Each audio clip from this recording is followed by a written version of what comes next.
नमस्ते दोस्तों, मैं आपका मित्र निखिल प्रसाद आप सभी का स्वागत करता हूं एक नई वीडियो में।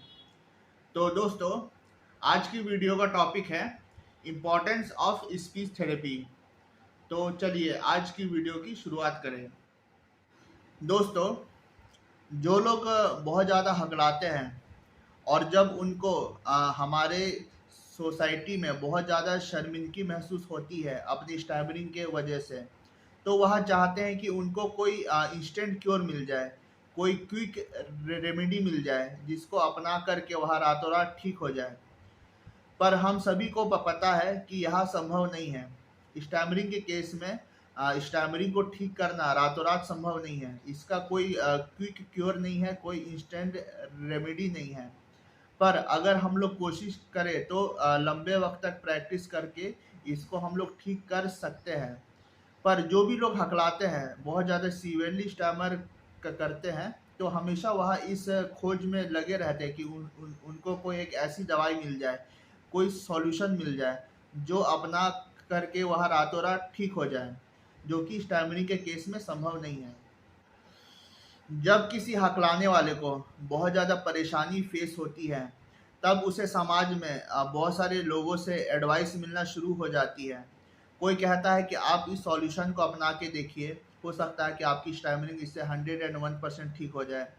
कोई मेडिसिन बताता है, कोई कोई टेक्निक बताता है, कोई कुछ बताता है। सबके अपने अपने थ्योरी है, अपने अपने क्योर है, अपने अपने रेमेडी है। तो जो हकलाने वाला व्यक्ति है उसे यह समझ में नहीं आता कि आखिर वो किस डायरेक्शन में आगे बढ़े, क्योंकि हर किसी ने ये कहा है कि अगर वह उस नुस्खे को अपनाए, उस रेमेडी को अपनाए या उस सॉल्यूशन को अपनाए, तो हो सकता है कि वह उस सॉल्यूशन से ठीक हो जाए। तो वह काफ़ी कंफ्यूज हो जाता लाइफ में कि आखिरकार वह किस डायरेक्शन में आगे बढ़े, वो किसकी एडवाइस को माने और उस एडवाइस को मानते हुए कैसे वह अपने आप को ठीक कर सकता है। वह काफ़ी कंफ्यूज हो जाता है इस सब चीज़ को सोच सोच के। जब कोई हकलाने वाला हर किसी के एडवाइस को जब एक एक करके फॉलो करता है अपनी लाइफ में और एक एक करके इम्प्लीमेंट करता है, तो वह देखता है कि वह उसके स्टैमरिंग को कुछ भी अफेक्ट नहीं कर पाई, बल्कि उसकी स्टैमरिंग जो पहले थी बिल्कुल वैसे ही रह गई है या उससे भी ज़्यादा बिगड़ गई है। तो जब वो हज़ारों लोगों की बात सुनता है और हर किसी के एडवाइस को मान करके ठीक करने की कोशिश करता है, तब वह पाता है कि उसकी स्टैमरिंग में इसका कोई इफ़ेक्ट नहीं रह गया है और जो उसकी स्टैमरिंग पहले थी अभी भी उसकी स्टैमरिंग वैसे ही है या उससे भी ज़्यादा बिगड़ गई है। तो अंत में हज़ार लोगों का जो एडवाइस होता है वो अंत में उसका काम नहीं आ पाता है। तो आज इस वीडियो में मैं उन सभी हकलाने वाले को कहना चाहूँगा कि जो लोग अपने लिए कोई अच्छा सॉल्यूशन चाह रहे हैं इसको ठीक करने के लिए, तो मैं उन सभी हकलाने वालों को ये कहना चाहूँगा कि आप किसी सॉल्यूशन के पीछे ना भागें। इसका बस एक ही अच्छा तोड़ है, एक अच्छा उपाय है, वह स्पीच थेरेपी। ठीक है, आपको जो हज़ारों सॉल्यूशन एडवाइस में मिलती है कि आप ये करके देखें, वो करके देखें, ऐसा ऐसा करें, वैसा करें, तो ये सब एडवाइस को ना मान करके अगर आप सिर्फ एक एडवाइस को मानते हैं, वो स्पीच थेरेपी, अगर आप स्पीच थेरेपी पर फोकस करते हैं और टाइम स्पेंड करते हैं, तो मैं आपको एश्योर करता हूं कि आप इससे 101% भी ठीक हो सकते हैं। स्टार्टिंग में आपको इससे थोड़ा बेनिफिट मिलेगा, पर जब आप इसको लंबे वक्त तक करते जाओगे और इस पर आप लगातार टाइम दोगे, तो आप देखोगे कि आप अपनी स्पीच में बेहतर होते जा रहे हो। तो out of many solution, speech therapy is the best solution. Speech therapy का बेनिफिट यह है कि यह अपने ऑर्गन्स ऑफ स्पीच को एक्टिवेट करने में हेल्प करता है, क्योंकि जो लोग बहुत ज़्यादा हकलाते हैं, ठीक है, और या हकलाने की वजह से बहुत कम बोलते हैं, तो उन लोगों की ऑर्गन्स ऑफ स्पीच अच्छे से काम नहीं करती है। जो नॉर्मल स्पीकर होता है तो उसकी ऑर्गन्स ऑफ स्पीच अच्छे से काम करती है, वह खुल करके कुछ भी बोल पाता है। पर जो लोग बहुत ज़्यादा हकलाते हैं और हकलाने की वजह से चुप चुप रहते हैं, तो क्या होता है कि उनके ऑर्गन्स ऑफ स्पीच भी बहुत ज़्यादा एक्टिव नहीं रह जाती है। और फिर जब वो कुछ बोलने की कोशिश करते भी हैं तो वो अच्छे से बोल नहीं पाते हैं, क्योंकि उनके ऑर्गन्स ऑफ स्पीच अच्छे से एक्टिव नहीं है और वह एक सिंक में, एक सिंक्रोनाइजेशन में काम नहीं कर पाती है। तो जो भी लोग लंबे वक्त से स्टैमरिंग से जूझ रहे हैं और लंबे वक्त से वह अच्छे से बोलते नहीं आ रहे हैं, कम बोलते आ रहे हैं, तो उनके लिए स्पीच थेरेपी एक बेस्ट ऑप्शन है, क्योंकि स्पीच थेरेपी से उनके ऑर्गन्स ऑफ स्पीच एक्टिव होना शुरू हो जाएंगे और वह देखेंगे कि पहले जो शब्द में वह बहुत बुरी तरीके से अटक रहे हैं, है ना, और बिल्कुल भी बोल नहीं पा रहे हैं, कम से कम वह उन शब्दों को आराम से शांति से बोल पाएंगे।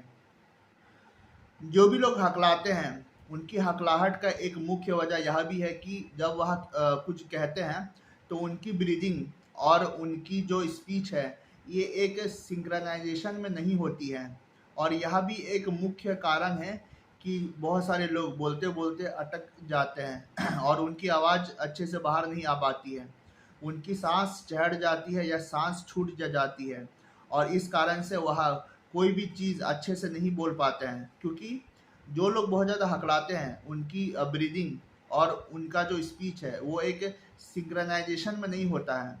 अगर वह सिंक्रोनाइजेशन बिगड़ जाए तो वो चाह कर भी वह कोई भी चीज़ अच्छे से नहीं बोल पाएंगे। तो स्पीच थेरेपी इसमें बहुत अच्छा हेल्प करती है हकलाने वाले को। अगर कोई लंबे वक्त तक स्पीच थेरेपी कर रहा है तो वह देखेगा कि उसकी ब्रीदिंग पैटर्न और उसका स्पीच एक सिंक्रोनाइजेशन में आ गया है और वह कोई भी चीज़ अच्छे से बोल पा रहा है। पहले उसकी ब्रीदिंग या तो चढ़ जाती थी या तो छूट जाती थी, जिस वजह से वह स्पष्ट रूप से अपनी कोई भी बात नहीं कह पाता था और वह रुक रुक के अटक अटक के बोल पाता था।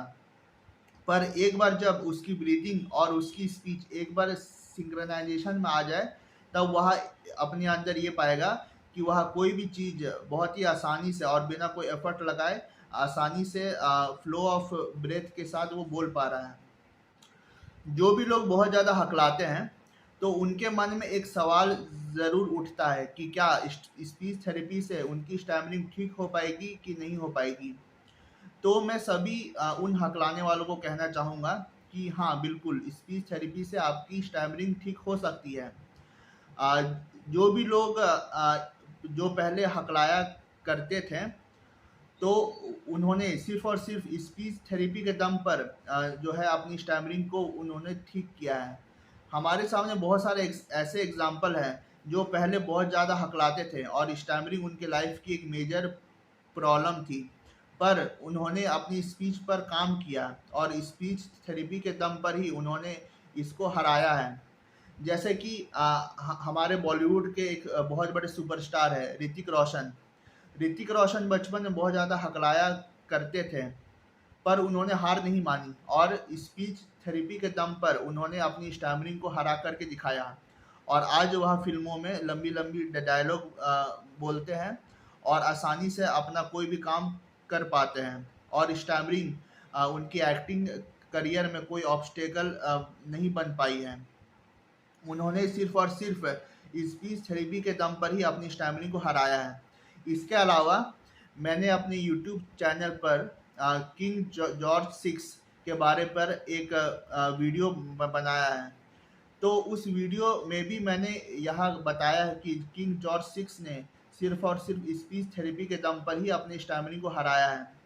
पहले वह लोगों को संबोधन नहीं दे पाते थे, वह स्पीच नहीं दे पाते थे, पर एक बार जब उन्होंने स्पीच थेरेपी को लिया तो स्पीच थेरेपी के दम पर उन्होंने अपने आवाज़ पर बहुत काबू पाया है, बहुत कंट्रोल पाया है। और एक बार जब उन्होंने अपनी आवाज़ पर कंट्रोल इस्टेब्लिश किया, तब वो आसानी से लोगों को संबोधन दे पाए हैं और अपनी स्पीच को लाखों लोगों, हजारों लोगों के सामने वो आसानी से दे पाए हैं। तो बहुत सारे ऐसे लोग रहे हैं हमारे दुनिया में जिन लोगों ने अपनी स्टैमरिंग को सिर्फ और सिर्फ स्पीच थेरेपी के दम पर ही हराया है। जैसे कि मैंने एग्जाम्पल दिया है ऋतिक रोशन का, और किंग जॉर्ज 6 का। तो इन सब एग्जाम्पल से आप समझ सकते हैं कि स्पीच थेरेपी बहुत ही कारगर है इस स्टैमरिंग को ठीक करने के लिए। जिन लोगों ने भी अपनी स्टैमरिंग को हराया है वह सिर्फ और सिर्फ स्पीच थेरेपी के दम पर ही हराया है, और कोई भी ऐसे जो है इंस्टेंट क्योर, इंस्टेंट रेमेडी उनको नहीं मिल गई थी जिसको अपना करके वह लोगों के सामने अच्छे से बोल पाए। स्पीच थेरेपी स्टैमरिंग ठीक करने के लिए मोस्ट प्रैक्टिकल मेथड है, क्योंकि इससे अच्छा मेथड पूरे विश्व में कुछ और नहीं हो सकता है। स्टैमरिंग ठीक करने के लिए आपको हजारों नुस्खे मिलेंगे, हजारों आपको थ्योरी मिलेगी कि अगर आप ऐसा करते हो तो आप स्टैमरिंग से आप मुक्त हो सकते हो, पर नहीं, इससे मुक्त होना इतना आसान नहीं है ना। ये आपके अंदर एक वीकनेस है। अगर आप उस वीकनेस पर काम करते हो और स्पीच थेरेपी लेते हो तो आप देखोगे कि आप इस पर काम करते करते आसानी से आप इसको ओवरकम कर पा रहे हो। पहले जब हम लोग बहुत ज़्यादा स्टैमर करते हैं तो हमारे मन में हमेशा इंस्टेंट क्योर और इंस्टेंट रेमेडी का ख्याल आता है कि कहीं से हमें कोई इंस्टेंट रेमेडी मिल जाए और उसको अपना करके हम लोग रातों रात ठीक हो जाएं, पर नहीं, इसके इसके लिए कोई इंस्टेंट क्योर नहीं है। बस आपके लिए आपके पास एक ही ऑप्शन है, वह स्पीच थेरेपी। अगर आप मन लगा करके स्पीच थेरेपी करते हो तो मैं आपको एश्योर करता हूँ कि कुछ साल तक, है ना, कुछ महीनों तक या कुछ साल तक अगर आप इसको लगातार करते जाओगे तो आप इससे 100% आप ठीक हो सकते हो। तो बस स्पीच थेरेपी के बारे में मुझे इस वीडियो में इतना ही कहना था। अगर आपको मेरा यह वीडियो पसंद आया तो मेरे वीडियो को लाइक करें, चैनल को सब्सक्राइब करें और मेरा वीडियो अन्य मित्रों के साथ शेयर भी करें। बहुत बहुत धन्यवाद आप सभी का मेरा वीडियो देखने के लिए।